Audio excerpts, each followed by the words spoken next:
Assalamualaikum warahmatullahi wabarakatuh. Selamat pagi Bapak Ibu. Mudah-mudahan kita sehat semua ya. 1-2 jam ke depan ini saya akan sharing tentang bagaimana kita sebagai fasilitator mengelola tim quality assurance activity. Fasilitator pada dasarnya punya banyak peran ya. Jadi dia merupakan promotor, juga tutor, juga mentor, katalisator, stimulator, mediator, konsiliator, komunikator, koordinator, inovator. Mungkin kita lihat satu-satu ya, apa sih perannya? Ya, sebagai promotor.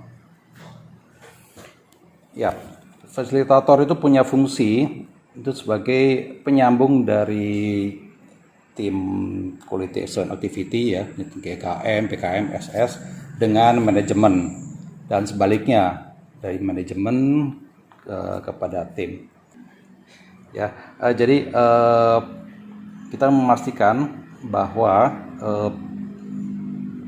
kebijakan manajemen itu bisa terjabarkan, terdeploy dengan baik di pelaksana quality assurance activity ya, PKM maupun GKM. Nah, sebaliknya mungkin kalau misalnya dari quality assurance activity ya, GKM, PKM, SS punya usulan, perbaikan, improvement, nah itu juga bisa fasilitator bisa membantu menyampaikannya ke manajemen. Jadi supaya komunikasi kedua arah ini bisa berjalan baik, ya itulah fungsinya, salah satu fungsi dari fasilitator. Jadi mempromosikan gerakan perbaikan mutu sekaligus mempromosikan timnya itu, tim quality assurance activity, supaya kedua belah pihak bisa saling memahami dan quality assurance activity bisa bekerja dengan efektif dan manajemen juga kebijakannya bisa diterapkan dengan efektif. Nah, peran yang kedua adalah sebagai tutor ya. Jadi tentunya fasilitator itu harus punya pengalaman, punya pemahaman yang bagus tentang proses, tentang produk, dan juga bisa memahami tim sehingga diharapkan dia bisa menjadi tutor untuk tim quality assurance activity. Jadi mungkin bisa bantu training, kasih konsultasi, kasih guidance atau apa. Jadi fungsi kedua sebagai tutor. Kemudian peran ketiga adalah sebagai mentor. Ya, kalau tutor mungkin hanya kasih teori, kasih konsep.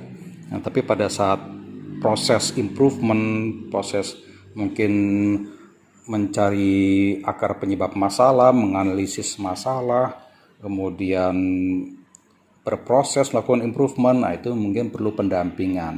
Nah, peran fasilitator di sini sebagai mentor yang akan mendampingi tim dalam melakukan improvement. Kemudian yang keempat sebagai katalisator ya. Jadi katalisator ini fasilitator itu adalah agen perubahan. Agen perubahan itu bisa membantu merubah anggota tim quality assurance activity, sikapnya, perilakunya, pengetahuannya, keterampilan, sehingga menjadi manusia yang lebih baik ya, lebih produktif, lebih bisa memecahkan masalah, lebih bisa bekerja kelompok, leadershipnya lebih baik. Nah itu harapannya fasilitator bisa merubah anggota tim ya.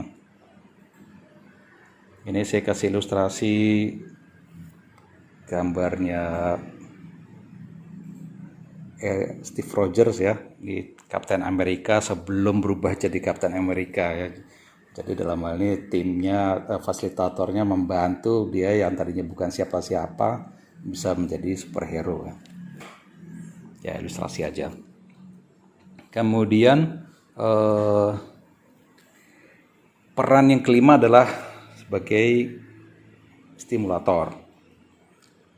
Jadi fasilitator harus bisa menstimulasi anggota tim untuk bisa menjadi lebih produktif, lebih bisa menemukan ide-ide lebih baik terkait mungkin mengatasi masalah atau mungkin pada saat penerapannya ada hambatan. Nah, itu peran fasilitator adalah menstimulasi anggota tim untuk bisa menjadi lebih baik. Kemudian yang keenam, perannya adalah sebagai mediator. Nah, dalam proses inovasi itu seringkali akan ada mungkin ketidaksesuaian atau ketidaksepakatan dengan mungkin dengan pimpinan atau dengan bagian lain atau dengan shift lain mungkin. Mungkin fasilitator bisa menjadi mediator, jadi bisa membuat semuanya clear sehingga proses inovasinya itu bisa berlangsung dengan lebih baik. Kemudian peran selanjutnya adalah konsiliator ya, konsiliasi.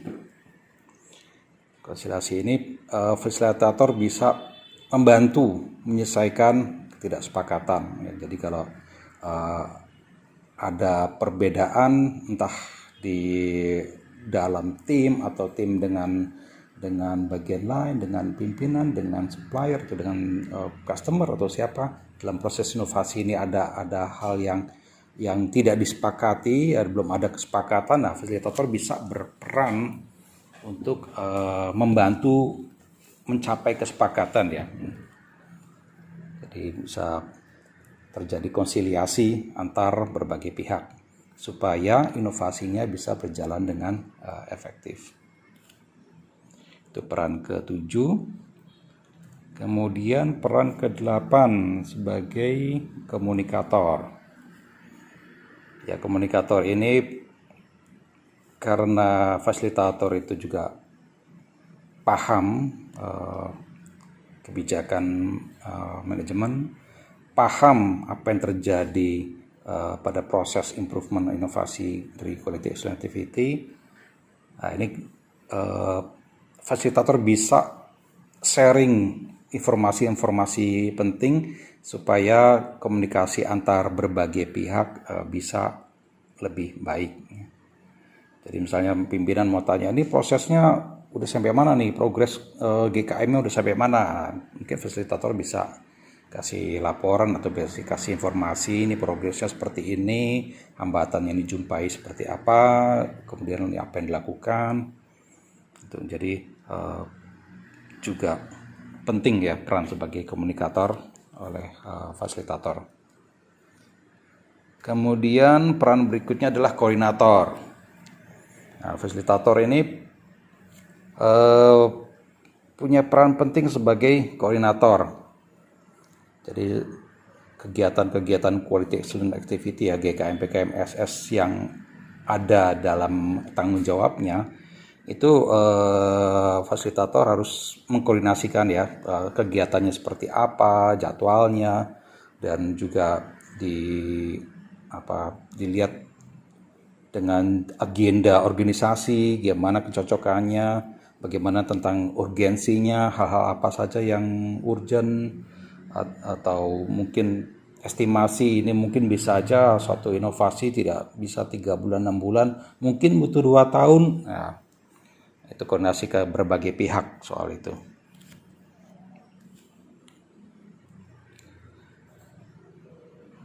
Oke. Kemudian yang ke-10 ya, peran fasilitator adalah sebagai inovator. Ya, jadi nggak hanya membantu, mengarahkan, bimbing, tapi kadang-kadang tim membutuhkan ide-ide segar ya. Mungkin dengan fasilitator punya pengalaman lebih banyak, mungkin juga punya wawasan, mungkin banyak baca sana sini ya, mungkin bisa bantu kasih ide untuk tim untuk memecahkan masalah-masalahnya, termasuk mungkin untuk mengatasi hambatan-hambatan selama proses inovasi. Ya, jadi itu kira-kira penjelasan tentang 10 peran fasilitator dalam tim quality assurance activity ya.